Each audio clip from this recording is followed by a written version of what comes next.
Welcome to the Beth Yeshua podcast. For more episodes like this, visit bethyeshua.org/media.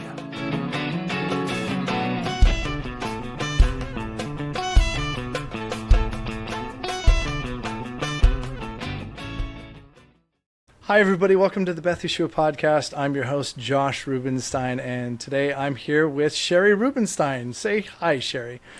Hey. All right. So today, since this is the first time we're actually doing this kind of a podcast where we're going to be discussing, a topic within Messianic Judaism, maybe even a controversial topic within Messianic Judaism today, we'll do a little bit of an introduction first because this is kind of the first time everybody's hearing it. And I do want to say, if you're interested in watching this, instead of just listening to the audio, you can watch it at Spotify and you can watch it on YouTube. But yeah, let's start off. And I'm sure people are wondering, yes, Shari Rubinstein is my mom. And I think what we should do is start off with a little bit of an explanation of, why don't you tell people a little bit about your spiritual journey, and maybe even you could start current and you could go back to the past, or you could start in the past and come forward. But in a nutshell, what has brought you to this place in Messianic Judaism at Beth Yeshua at this time? Well, that's a good question, and it'll have to be a nutshell because otherwise it's really too long of a story. But I am a Gentile. I was raised as a Baptist. Fell away from the Lord, ended up dropping out of school, but still ended up as a teacher, and dropping out of teaching because I didn't feel like there was enough concern for how students were learning, and I felt that it needed to be much more organic, and I thought it could be. And bought some property up at Big Basin by Santa Cruz, and that property had been owned by a group that was actually a commune. And one of the people on that commune stayed back because they were building a boat that had been damaged by a storm. And I met that guy and ended up marrying him. And he, as a Jewish person, didn't know the Messiah. And we came to the Messiah together. I came back and he came for the first time. So we had to find our way from there. And we really came into Messianic Judaism back in about 1988. Started attending UMJC conferences, and as all of his buddies who had also been hippies become believers, we all became some of the leadership of the various aspects of Messianic congregations in the country. So we presently have Beth Yeshua in Sacramento. It's been there for 34 years.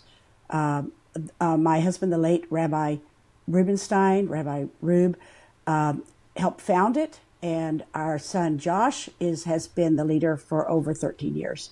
So that kind of brings us to where we are here. And my training has been I have an educational background, basically in teaching high school and teaching English and journalism.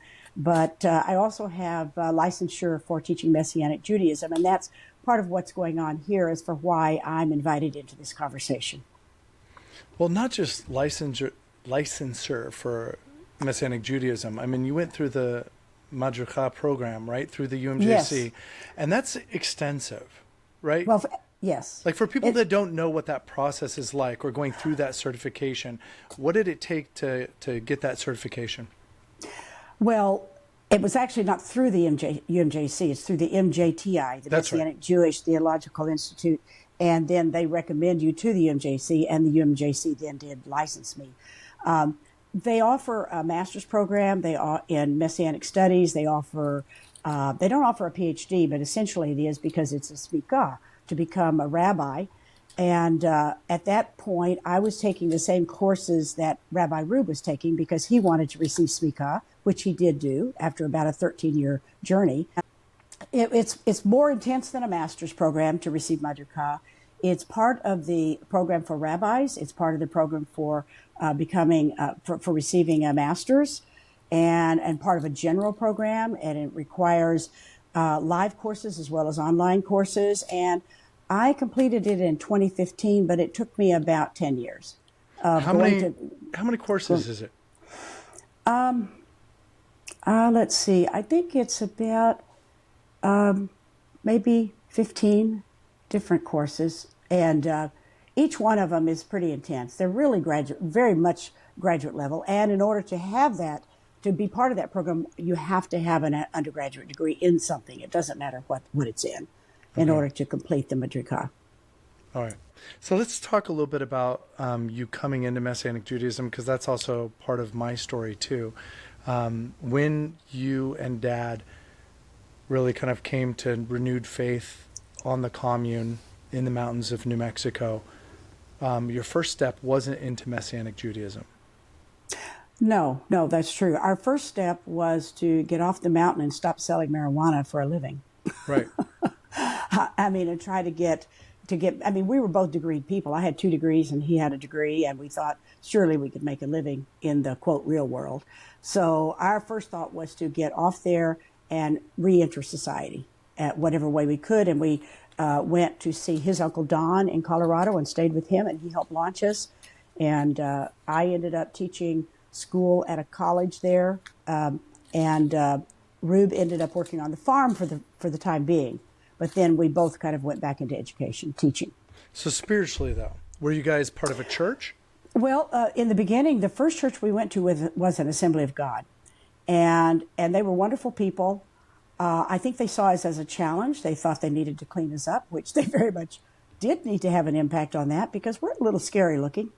And that was okay, but it wasn't feeding us. And there was nothing wrong with it. It just wasn't feeding us. And we met up with other believers, none of whom were Jewish, but we started a group called Listen Christian Crusade, where we had the Christian school. We hosted it in our own home because we wanted to educate our children. And one of them led the worship team, which we were all part of. And we were able to go, and one of them had a Christian coffee house primarily for teenagers. And then we as a ministry went out into prisons and the state reformatory in Colorado and ministered the gospel. And that really was we came back to the Lord September the 8th, 1973. And so by the 80s, he realized more than I did. I don't have a background in Judaism, but he did, and he really missed it. And he didn't understand why, if Jesus is a Jew, he had to stop being a Jew to get to believe in him. And it didn't make sense to either of us. Did you feel like that was explicitly said when you were part of the church? Like, you need to give up Jewish life in order to worship Jesus? I don't remember anyone ever saying that explicitly. It just was kind of assumed? It was kind of complied. It was implied that if you believe in Jesus, you're no longer a Jew.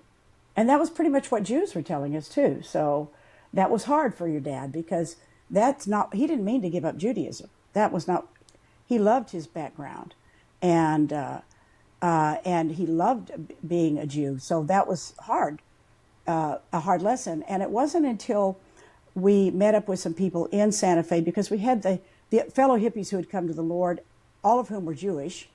Not necessarily all their wives were Jewish, but as it turned out, 2 of the 3 turned out to be Jewish. One we knew was, Connie was, Shishkoff, and Jane, as it turns out, actually was part of a Jewish group there in New Mexico.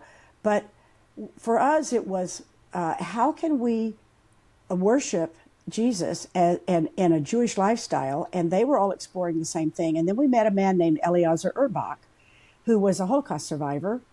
And he says, of course, Jesus is a Jew. And we realized that the movement had already begun, that it was very not only possible, but advisable that if you're Jewish, why would you stop being a Jew to believe in Jesus since he's your Messiah? You said the movement had already begun. You're talking about like the modern kind of resurrection of Messianic Judaism as it came out of Hebrew Christianity? Kind of Hebrew Christianity, exactly. And from that, it had worked its back to the forefront, really, because all of these Jews, during that whole hippie movement, primarily it was Jewish movement of trying to understand what's going on in the world, where do we fit in this world, and they didn't even really know mostly that what they really were missing was the spiritual aspect of their life. That was what was wrong. They were disenfranchised, I should say, from their Jewish roots, but they didn't want to give them up, but it wasn't fulfilling.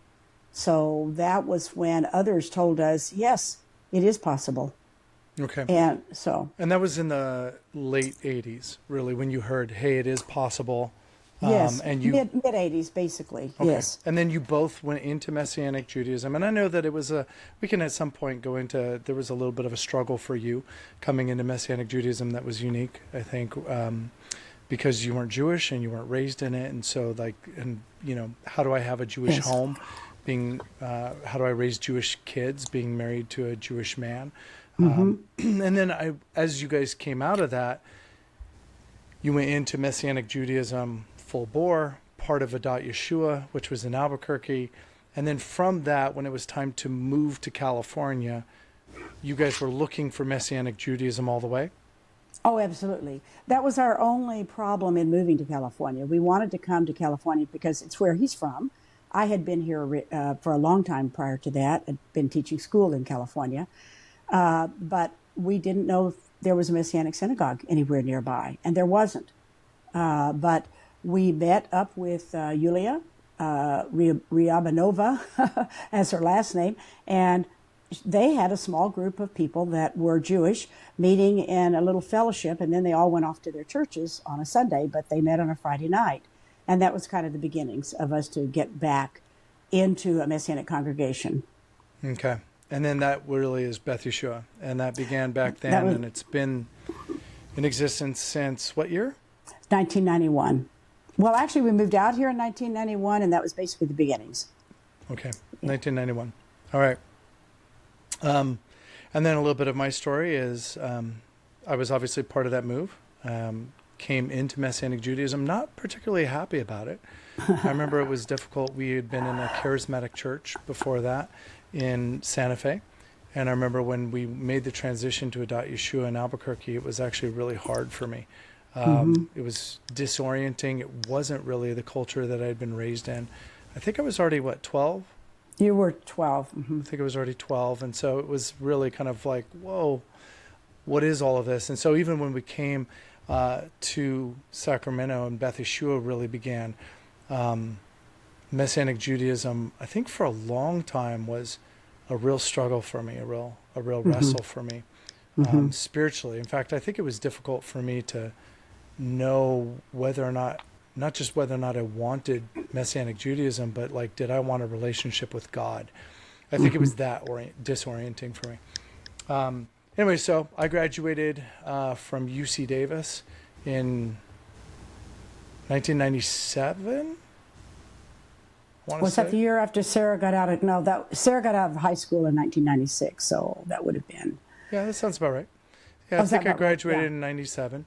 And then shortly thereafter, Rosemary, my wife and I, we went on the road with Jews for Jesus. We did ministry there for 3 years.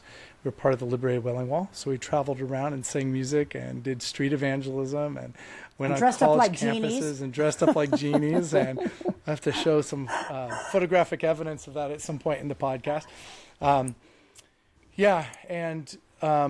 Really, for me, that experience with Jews for Jesus solidified my Jewish identity, which is ironic because I think a lot of people think that Jews for Jesus is the opposite of strong Jewish identity, and it's not. Maybe when it first began, Jews for Jesus was something like that because Moish Rosen was having to work so hard to clean up a bunch of hippies and get them to stop their nonsense and be accountable. But it wasn't really like that by the time we were there, which was like kind of end of the 90s, early 2000s. And then from there, I ended up, once we came back, going in to the family business and becoming a teacher eventually. And we were involved in ministry at Beth Yeshua. Rosie and I, we were involved with the youth, worship ministry. Every now and then I would do a sermon. And fast forward, 7 years or 8 years or so. And that was when Dad was diagnosed with like a really aggressive cancer and passed really quickly. And that transition is what led to me being the current leader of Beth Yeshua. Anyway, so we wanted to give everybody a little bit of background before we launch into some of our topics. And if you're interested and you want us to talk about something specific. This is kind of like a little door-to-door thing we got going on here. We've got 2 generations of Messianic Judaism. And I thought it might be kind of fun every now and then to invite in the 3rd generation of Messianic Judaism. Maybe have some of my kids come and talk about what was it like to be a camp counselor, maybe at Camp Gilgal recently. And we've been there for multiple generations. You were there, I was there. Some of my old campers now have children that are going to Camp Gilgal, which is pretty wild. But we also want to talk about issues in Messianic Judaism.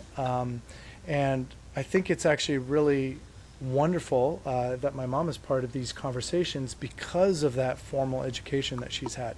I have begun my smicha journey with the MJTI, but I am not very far along in it, mostly because I am also a full-time high school teacher.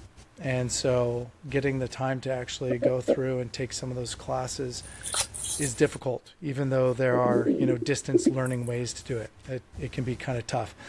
But to tap into some of that knowledge and also just the years of being part of Messianic Judaism, right? Because I think that there's something about that since the 80s, you've been part of Messianic Judaism, and not just part of it, but also you were part of leadership within Messianic Judaism, not just at Beth Yeshua, but also really at the UMJC, of like knowing many of the leaders and having deep conversations with people about philosophy and where we headed as a movement and vision for the future. And anyways, that's why I wanted to tap your brain for some of these topics. And also because I'm not the only one, like right here is the edition of Kesher, where you're one of the featured authors right there, Shari Rubinstein, on should women be ordained as rabbis, which is kind of...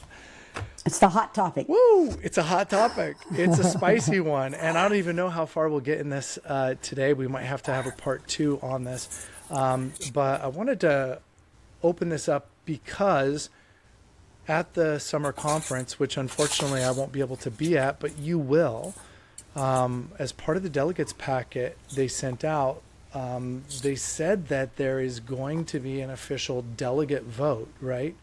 A delegate vote on whether or not women should be ordained as rabbis. A little bit of that process before we jump in with my mom's thoughts and some of the thoughts that she has about what other people, is really people that we esteem and respect quite a bit, Rabbi Joshua Brumbach and others, I think, wasn't Paul Saul one of the guys that David spoke about and John Fisher. John Fisher and Patrice, spoke John about and Patrice it. Fisher. Yeah, John and Patrice spoke about it. So before we, put our oar in and give our 2 cents, I thought it would be good to just talk about a little bit about the official ordination process, if you will, right now, through the MJTI and through the UMJC.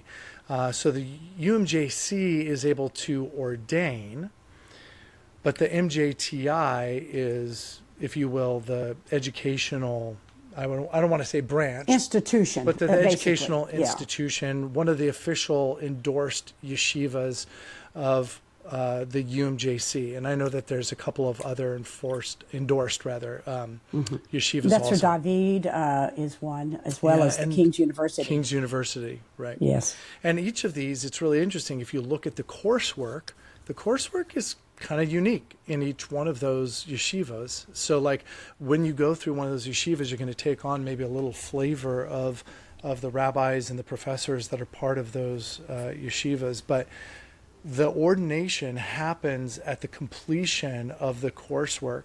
And so really, and this is a question to you, Mom, the coursework that you did to get your madracha, that's actually the coursework that would be equivalent to smicha? Not quite, Okay. because the coursework that I have the catalog for it, and basically, went through that with your dad when he was going through the program. But the coursework that they have to do is more intense. They take more classes that are more directed toward actually being in the congregation as a leader. Sure. So they're doing more Pastoral about how care. to do the liturgy, pastoral care, liturgy. I had to learn liturgy as well, but it's more about conducting the services for the high holy days. I mean, all of those things, plus an internship. Right. And so at present, the way the MJTI has been dealing with it is if a woman wants to take the coursework, they can take any courses they want to take. But at the very end of it, where normally if you take a master's, at the end of it, you get the master's degree. If you take the coursework at the end of the smikah is a laying hands on. Right. And so you do not receive it unless you've met all requirements. And one of those requirements is that you are a Jewish man. Right. Right. At present. Correct. So women who have taken it before, I know when your dad finished, there was a woman who finished, and I don't think she did anything more than I did, because I think she got the Madrika licensure at the same time as he was getting his smikah. He and about 5 other men were receiving smikah. And so there's been that part of it, even from the MJTI, that they are not offering the label rabbi to anyone unless they are male and Jewish. But as far as I understand, the MJTI doesn't actually offer that label at all, right? They don't actually ordain. They're not You're giving correct. you the title, You're right? correct. They're giving you the credential. You're completing the work, Right. and they're not even giving you the credentials. The credentials committee, of which I'm actually a part from the UMJC, the credentials committee is the group that then evaluates everything you've been through and Right. see if you have a sponsor, you have a rabbi you've worked under, you've interned. They go all through all of that, and then they're the ones who recommend you for it. You're qualified for credentials if the credentials committee says so. Got it. Right. And every, when a person has gone through it, a man has gone through it and done everything, it's pretty much a slam dunk, but it's a lot of hard work Sure. before the slam dunk. But women have not been offered that. But women have opportunity. gone through it, but women have not done rabbinic internships yet. No, Right? none of that. Right. Right. So that to me is also like a part of it that would be a fundamental shift if this is approved by the UMJC, right? Is I would assume so. the ability for then women to intern. And do you know what those internships look like? I'm not sure if a person, remember when we had the intern that came in and worked Right. with Dad? Right. I think that would qualify, but it's actually going there and working with the person, or if a person has already begun to lead a congregation, such as Dad and you're wanting to receive smikah, you wouldn't have to go to somebody else's congregation. They would monitor your work in your congregation. Right. You would intern under them while you're doing the work for your own group. Right. An active mentorship. An active Is there mentorship a slash time internship. frame? Is it like a year? Like, what does that look If I'm like? not mistaken, it is. I have that stuff right here. Actually, I can look at it. I think it's at least a year, and I don't know if it's more than a year. Okay. But let me see. I may not have it as quickly as I thought I would. No, I don't. I don't see. And yeah, I don't see exactly how long that would be, and I suspect that would be on an individual basis, Right. based on the progress. Okay. If a person could progress quickly, I would assume. I don't know that there is a minimum of a year. I don't know that. Okay. It's something we can find out and report on later. Okay. So, man, this brings up so many interesting questions because, first of all, there's the whole delegates voting process as part of the UMJC, which we've been part of for years. You and I have gone. We've been part of votes.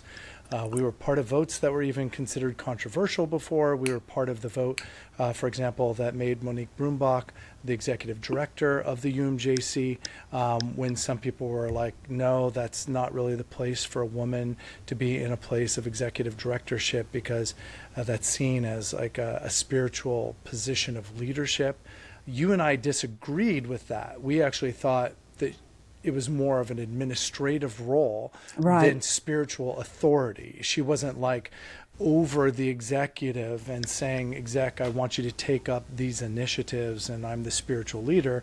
And she wasn't teaching them theology, so to speak. Do you know what I'm saying? Yeah. Right. It was more of like role. an implementation. It was like, hey, this is the vision for the UMJC from the executive board, and these are the things we want to pursue. How can you help us best pursue those? Right. So for us, when we voted for Monique Brumbach, we both did, to be in that role, it was because of our understanding of Scripture and because of our understanding of what the position was, and believing that it was not actually a role of a spiritual authority over the community, the greater community, or even the executive board, right?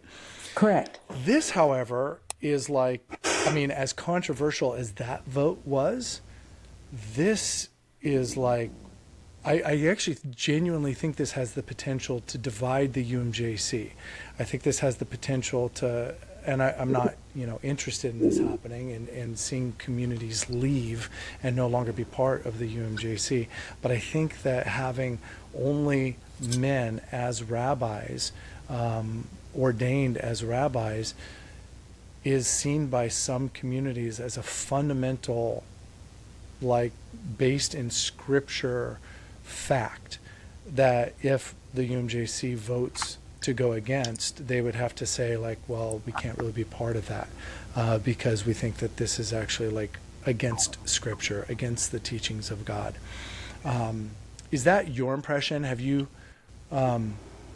ever had like conversations with people? I've only had a few conversations with people, and I know we can't really speak to the general, like, movement within the UMJC, but does it strike you as being something potentially divisive? It actually does. I've been pretty engulfed in the conversation for over a year. When I was recently, only about a year ago, invited to be on the Credentials Committee, and it was during that time when I was first there that the discussion had come up, because of course they're credentialing people. And the discussion came up within the committee about, are we ever going to, we've been discussing this for 17 years, are we ever going to ordain women as rabbis, and specifically not just a rabbi to be in charge of education or women or anything, but a rabbi, which they're using that term to mean the main spiritual leader of a community.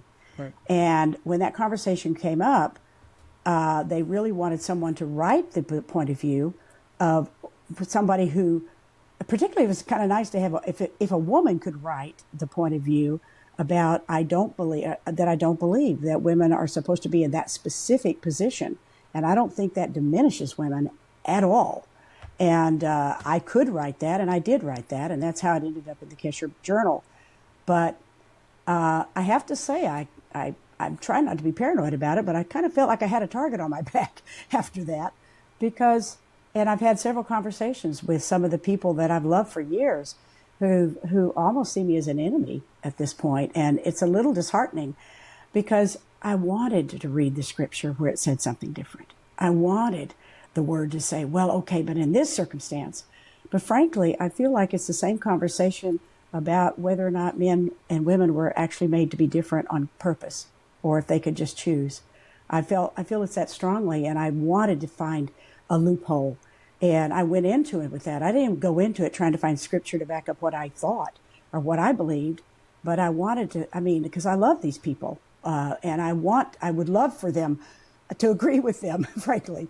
And every time I looked, for example, one of the conversations that came up was, well, a couple of the conversations, if you want to get on some of the main points of it, one of them is that some people think that the whole idea, by the way, the group that believes that women should get to become at whatever level they can aspire to, such as rabbi, that's called the egalitarian position. Yeah. And so the egalitarian position from Cyril has been that it's not just a reaction to women's lib. Some people have thought, well, women's lib, now they think the tone has changed in the country, so therefore now we should consider that this is an evolution of that also. But they're saying, no, it really goes way back. It goes back to the Middle Ages, and it goes back to a lot of discussions about the role of women.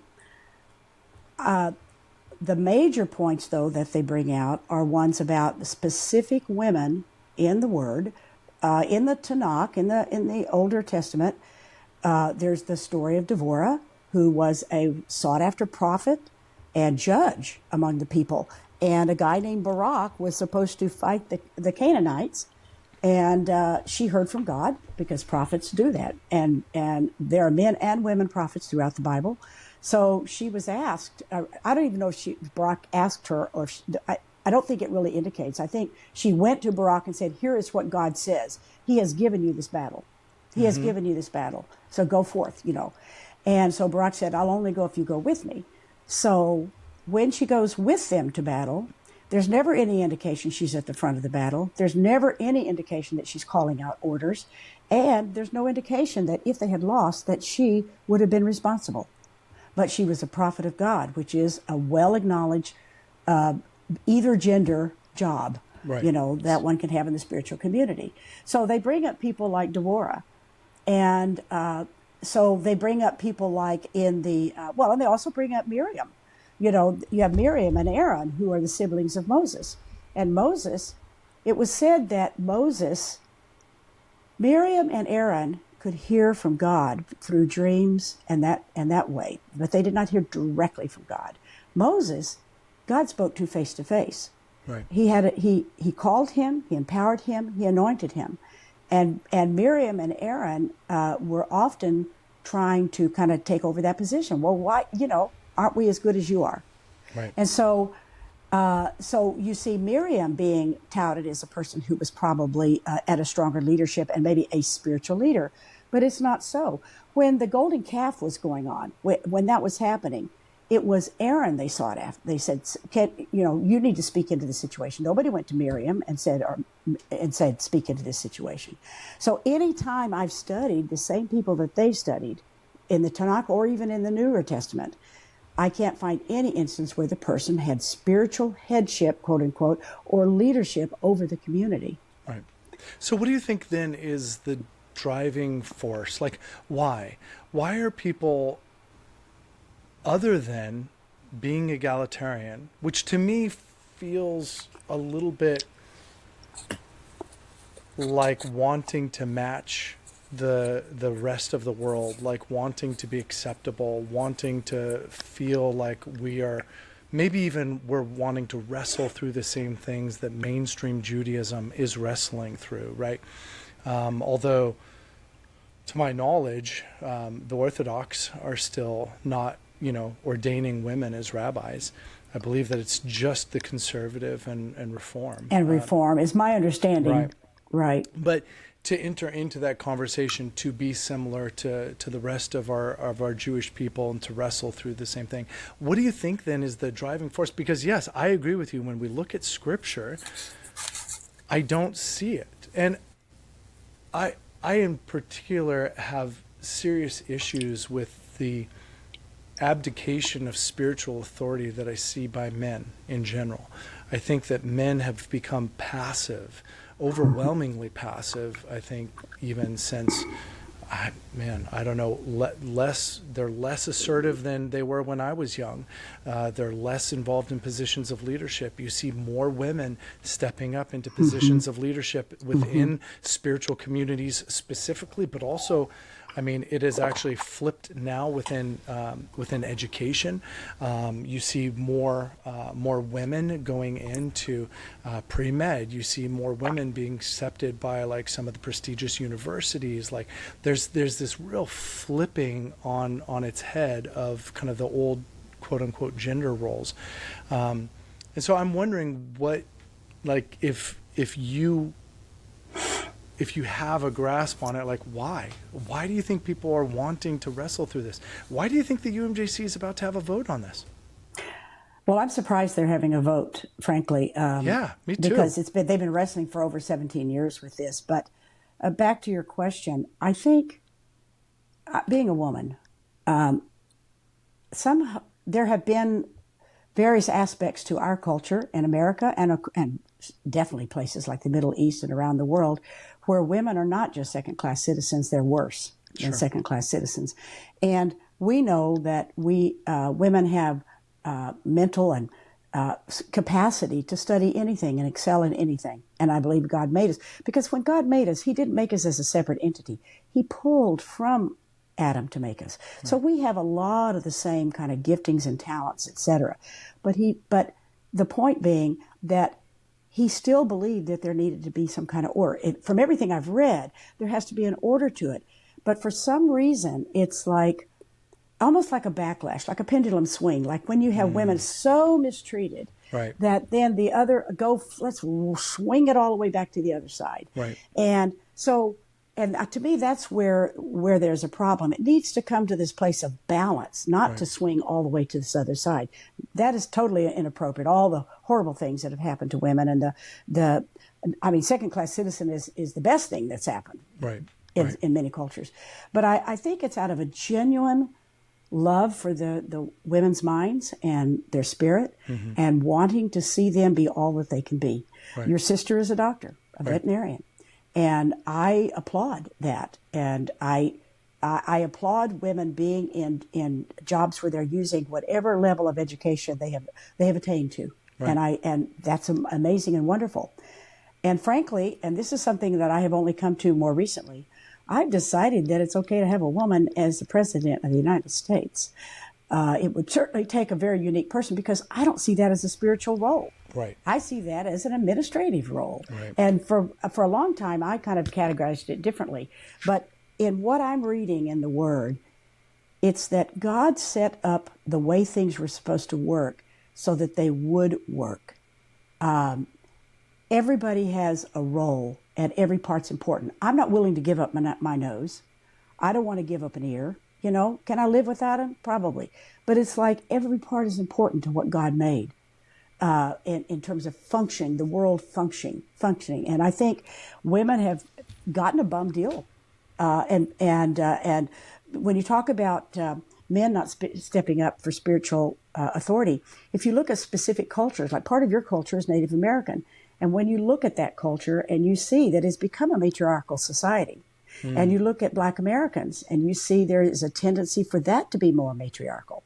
And a lot of it has to do with what you're saying, is men are kind of abdicating their role and stepping out. And so women are not going to let everything fall apart, so they're going to hold it together. Right. But it's not the natural order. God, I think God blesses women who do that to try to keep things and save their children, etc. But at the same time, that's not the way he planned it. It's interesting to me, because I think there's a willingness, maybe even like a spiritual brokenness within men, a willingness to abdicate that position of spiritual responsibility. And I think of it as a responsibility rather than a right. Because a lot of people want to think of it as like, oh, well, you have the right then to like tell your wife what to do, or you have the right to tell the spiritual community what to do. No, we're told very clearly that the role of a husband is to be like Yeshua and to lay down his life for his wife, right? That's the opposite of lording authority and power over somebody, to be the servant of the person. It does mean sometimes you have to say no, but there are definitely times where when we, and I'm just thinking of like within our own spiritual community, there have been times where the elders of Beth Yeshua have had to make a hard decision, but it didn't mean that we didn't listen to everybody and involve every voice and hear from every single person first. And I think that that's where that old feeling of like anger and frustration of like not being heard, not being understood, not being empowered, being a second-class citizen comes from. It comes from an abusing of that responsibility. That really, I mean, like, man, I think about going back to the garden and Adam and Eve, and Adam was standing there watching Eve interact with the serpent, and didn't get involved until it was too late. Didn't get involved, didn't say, whoa, hey, let's pump the brakes. Can we have a conversation? That's actually not what God said. He didn't do any of those things, which should have been his responsibility. And to me, it's the same sort of a spiritual principle, but in a larger context when you're working with a spiritual community of there will be times where, not for the sake of lording it, but for the sake of facilitating what is actually best for the community, where you have to give clear direction, clear vision. You have to say no to some things. You have to say yes to some things. And I agree with you that those are final responsibilities of a man. And so that he would have to stand before God and give an account for, I did what I believed was actually your will, God, for this community, or for my wife, for my marriage, with my children, in all of those places that I am supposed to be in a place of responsibility.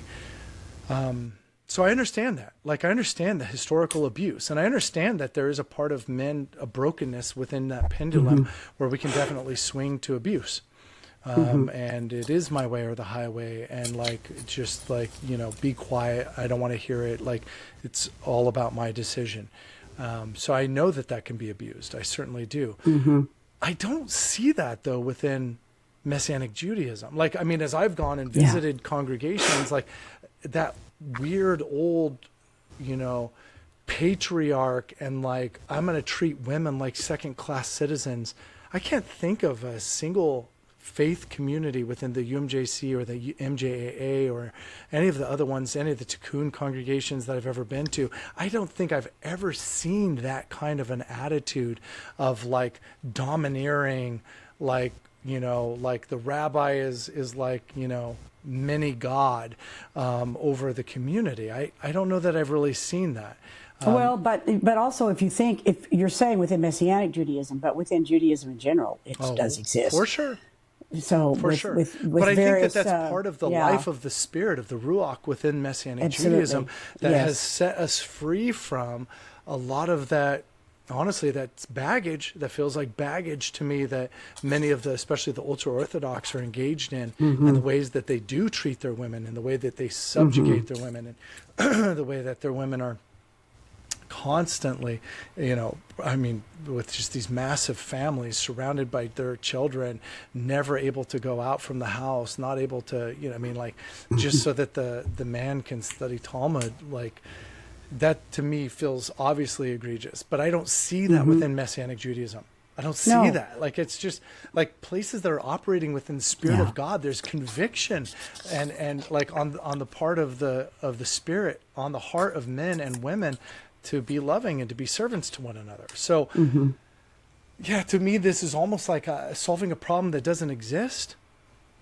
Well, the interesting thing to me is if you just look at the Bible and don't look at everybody's various, interpretations of this, that, or the other, but if you look at it the way God set it up, God made man first. I mean, if we even just look at some obvious things. He made man first. He saw man was lonely. He pulled a part of Adam and made woman. And when he was choosing disciples, he did not choose women as disciples. When we're talking about the patriarchs, we're not talking about the women in the same context. When we're talking about the tribes of Israel, the men are the heads of the tribes of Israel. And I think if it's not an oversimplification, I'm still going to say it. When he chose to send the Messiah, he sent him as a man. Well, I mean, to me, maybe that feels overly obvious, but it feels obvious. And I think one of the points that one egalitarian has made is that a lot of the disciples, when they were walking around with Jesus, they were being followed by women, many women who had been set free from this, that, or the other. But he never refers to them as disciples. Right. And some of the egalitarians are referring to them as if they were disciples. So you can. It's a problem that I think, as you say, did we have a problem? Why are we even having to talk about this? Because it seems like it should be obvious, but I don't know. I think it's just that they feel that we're not, everyone that I know that is coming up with this has strong women around them, very strong women. Right. And I don't think I'm a wimp either. Right. But I look at it and I say, well, yes, and you want to acknowledge every bit of that strength. You want them to have the best of everything they can be. But I'm not going to give up being the one that has the babies. I don't, I want the role God gave us. The whole Proverbs 31 woman, does that look like a wimpy woman? Right. I mean, when you look at all that she is and all that she does, and she brings her goods from afar, and she takes care of everybody in the household. She has a business. She's running a business. So I don't think there's ever a negative thing that's set up in the Word about women, but it's subject to various interpretations that we've seen when society has run amok, basically. It's interesting that you bring that up. I feel that there is a lie that's in our society right now, especially in the West, that when people are not exactly the same, one of those people is diminished. Exactly. Yes. And that is, I think, one of the fundamental jealousies and broken parts of Messianic Judaism, is that we have many Gentiles that are part of our movement who are feeling diminished because they are not Jewish, and yet there's this beautiful complementary relationship in that distinction, that it is actually the nations that provoke Israel to envy, and it is actually Israel that's a light to the nations. There's this beauty in it, and there's a beauty in man and woman. There's a beauty in, I don't have the same jobs as my wife, and it allows each of our strengths to be played as a strength, so that like I can be strong as a man and my wife can be strong as a woman. And like you said, we don't have to be wimps, but it doesn't diminish my wife to not be called rabbi. And I feel like there are some people that feel like it is diminishing the value of women, that there is a title that they are not given, that there is a role that they are not allowed to do. And it is this hard thing, man, especially here in California, where people do not want to hear about distinction. They want to hear, like, you can be whatever you want, Johnny. You can even be Susie. Like, you can be whatever you want. It doesn't matter. That's not how God ordered the universe, as you said. And I know that, like, some people would watch this maybe even and say, well, that's very easy for you to say because you're a white Jewish male. So like you're the top of the hierarchy, and so of course it doesn't feel like you're diminished at all by the roles that God has given you. And I do wonder, like, Well, as far as I know, I'm fully Gentile, and I don't feel diminished at all. Right. But on the other hand, I do think, having married a Jewish man who became a rabbi, I made sure that our home was a Jewish home, because I believe it's important for it's the covenant relationship that God has with the Jewish people, I think needs to continue from generation to generation. In fact, scripturally, many places it says, do this unto all generations, etc. Right. So I felt that was important. If you don't have the woman on board in a family, that culture is not going to go forth. We all know people whose children no longer identify as Jewish because they were in a mixed marriage. So that to me is a whole nother issue I'd like for us to talk about at some point. Yeah, for sure. We should delve into that. But yeah, I agree with you. There's this, there's a complementary reality. And I remember, I think it was one of my early smicha classes that I had, and I want to say that it was Dan Juster, I'm not sure who it was, but talked about distinction from mutual blessing. And it's all throughout Scripture. It's always there. Absolutely. And it's not a diminishing of value at all. I think it's one of the things that is most difficult in this world for us to really wrap not just our minds around, but our hearts around, to actually feel valuable when I am not in a position of authority, to feel valuable when I'm not the one up on a platform, to feel valuable when I'm the one cleaning the toilet, to feel valuable when I'm the one at home watching the children, or I'm the one that's off at work.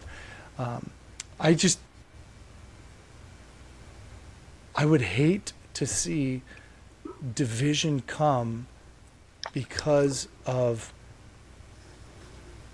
is it too much of an oversimplification to call this jealousy? Well, it's interesting. Of all people, I've had this discussion with a guy named Omar, who is Syrian, who's actually, he's your electrician too. But it all goes back, everything goes back to original jealousy. Even Lucifer was jealous. Right. And with Cain and Abel.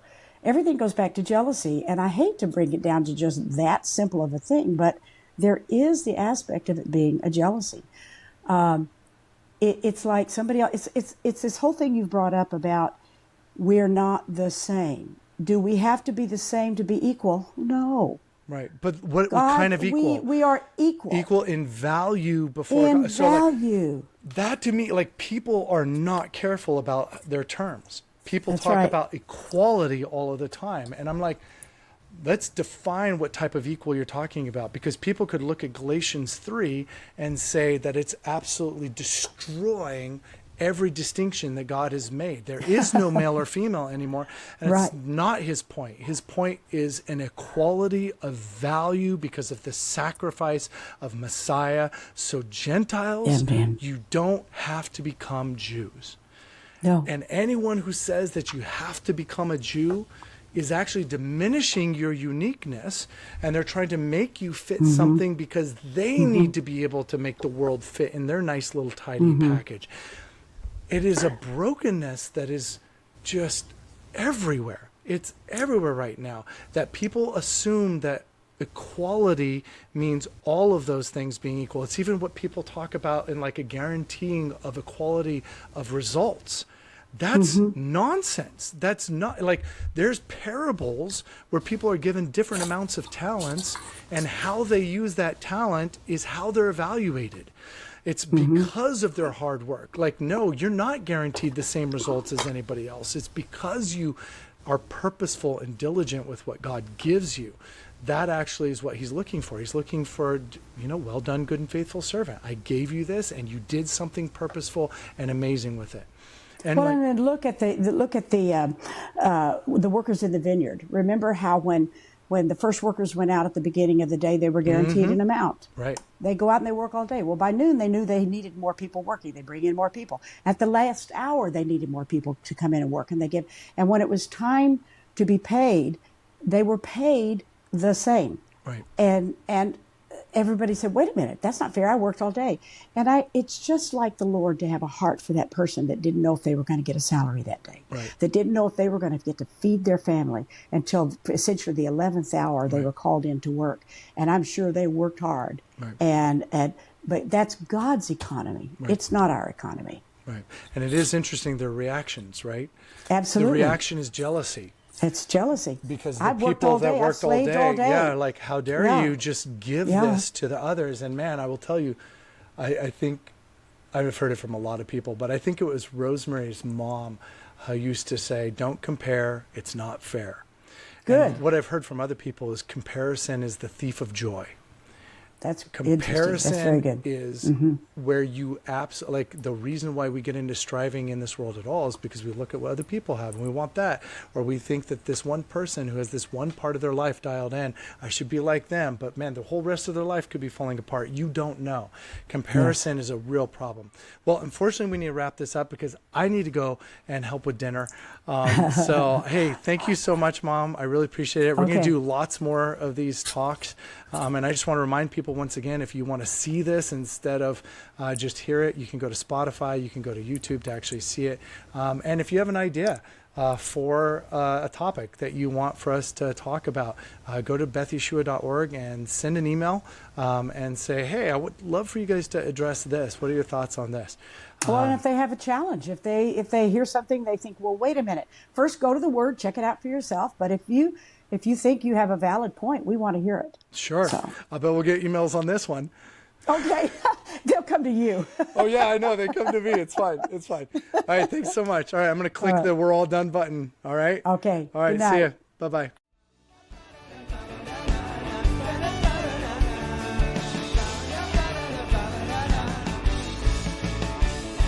Thank you for listening.